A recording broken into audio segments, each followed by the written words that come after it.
श्री स्वामी समर्थ. नमस्कार मंडळी.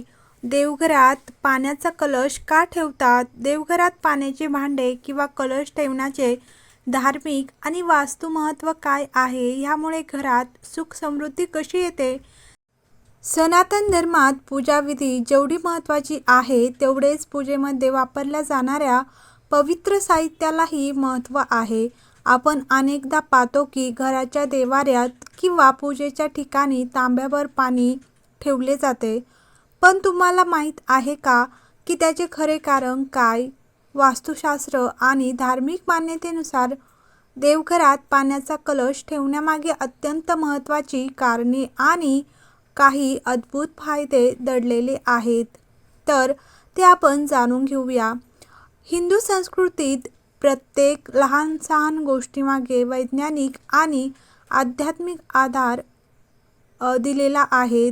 पूजेच्या वेळी आपण देवाजवळ दिव्यासोबतच पाण्याची भांडे किंवा कलश आवर्जून ठेवतो. तांब्याचे किंवा पितळेच्या पात्रात पाणी भरून देवाऱ्यात ठेवल्याने घरातील नकारात्मक ऊर्जा दूर होतेच, परंतु कुटुंबात सुख समृद्धीचा वास राहतो. चला तर मग जाणून घेऊया देवघरात पाण्याने भरलेले भांडे ठेवण्याचे धार्मिक महत्त्व आणि त्याचे चमत्कारिक फायदे. तर पाण्यात लहरी शोषून घेण्याची शक्ती असते. देवघर अर्थात घरातला सकारात्मक कोपरा. जिथे आपण पूजा करतो, श्लोक म्हणतो, तिथे आपल्या मनातही वाईट विचार येत नाही व वाईट बोलण्याचा प्रश्नच येत नाही. त्यामुळे तिथे कलशात पाणी ठेवलेले पाणी ती ऊर्जा शोषून घेते. तर आपण 1 नंबरला पाहणार आहोत घरात सकारात्मक ऊर्जेचा संचार. तर पाणी हे जीवनाचे आणि शुद्धतेचे प्रतीक मानले जाते. पूजेच्या खोलीत मंत्रोच्चार आणि दिव्याच्या उष्णतेमुळे जी सकारात्मक ऊर्जा निर्माण होते ती देवघरात ठेवलेले पाणी स्वतःमध्ये शोषून घेते. यामुळे घरातील वातावरणातील नकारात्मकता नष्ट होते आणि संपूर्ण घरात एक प्रसन्न, शांत आणि पवित्र ऊर्जा खेळू लागते. तर 2 नंबरला आहेत आर्थिक चणचण आणि दारिद्र्य दूर होते.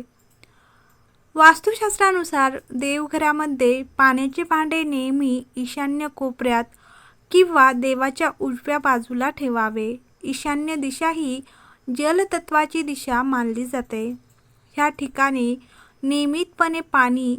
नियमितपणे स्वच्छ पाणी भरून ठेवल्याने वास्तुदोष दूर होतो आणि घरातील पैशाची चणचण संपून आर्थिक प्रगतीचे मार्ग मोकळे होतात. देवी देवतांचे शुभ आशीर्वाद.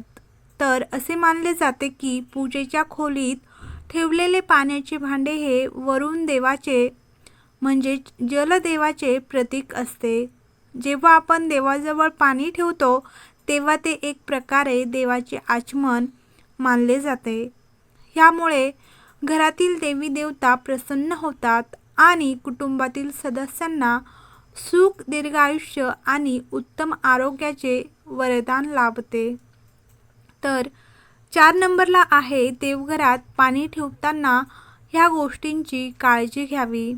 पाणी रोज बदलावे. देवघरात ठेवलेले पाणी रोज सकाळी किंवा संध्याकाळी पूजेच्या वेळी बदलणे आवश्यक आहे. शिळे पाणी देवघरात ठेवू नये. तसेच पाण्याचा अपव्यय टाळावा. आदल्या दिवशीचे पाणी फेकून न देता ते घरातील तुळशीच्या रोपाला किंवा इतर झाडांना घालावे. पूजेच्या खोलीतील मंत्रामुळे हे पाणी अत्यंत पवित्र आणि ऊर्जेने भरलेले असते. त्यामुळे ते झाडांना घालणे खूप शुभ मानले जाते. तसेच धातूची निवड. तर पाण्यासाठी शक्यतो तांबे किंवा पितळ ह्या धातूच्या कलशाचा किंवा भांड्याचा वापर करावा. स्टील किंवा प्लॅस्टिकचे भांडे देवघरात ठेवणे टाळावेत. तसेच देवघरात केवळ तांब्याभर पाणी ठेवण्याचा हा छोटासा नियम तुमच्या आयुष्यात मोठा सकारात्मक बदल घडवून आणू शकतो. त्यामुळे रोज पूजेच्या वेळी देवासमोर श्रद्धेने आणि स्वच्छ मनाने पाण्याचे भांडे ठेवायला विसरू नका. श्री स्वामी समर्थ. तर व्हिडिओ आवडला असेल तर लाईक करा आणि कमेंट बॉक्समध्ये श्री स्वामी समर्थ लिहायला विसरू नका आणि चॅनलवर नवीन असाल